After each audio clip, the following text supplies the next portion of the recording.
over the speed limit as it was landing on the old Pacific Highway Road in California. And my God, is that a pedestrian? Oh no, it's just a landing site supervisor playing a game of chicken.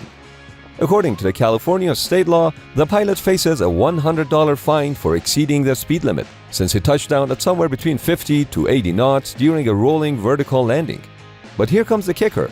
The pilot could have landed while staying below the 15 miles per hour speed limit, as this fighter is in fact an F-35B, a version capable of vertical takeoff and landing.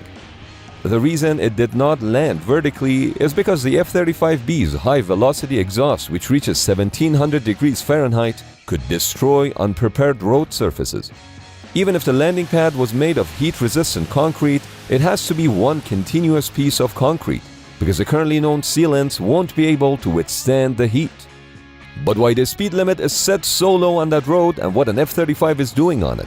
Why the pilot is refueling his own aircraft and what that has to do with the pilot shortage? And more importantly, why Facebook is a serious threat to American fighter jets landing on motorways is not what you think. Landing aircraft on the road is nothing new. In fact, this has been a common practice for decades. The idea is simple. During a conflict, you want to disperse your forces as much as possible, so they're hard to find. As the Russo-Ukrainian war has shown, the initial staging air bases are highly vulnerable to missile and drone attacks.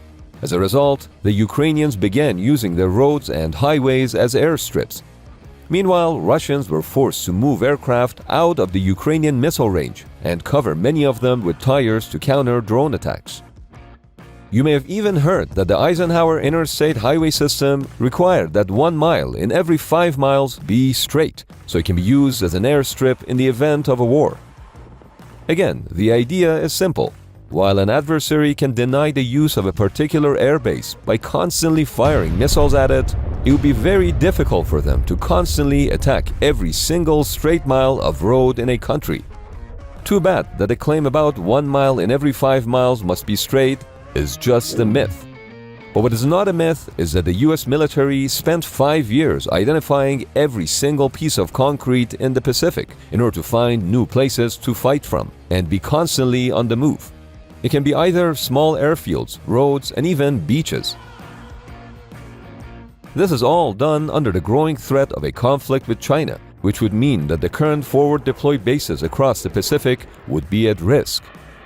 Of course, the Pentagon won't say specifically where the possible expeditionary advanced bases would be, but they are somewhere here, in the first island chain. My guess would be somewhere on the small islands in Japan and the Philippines.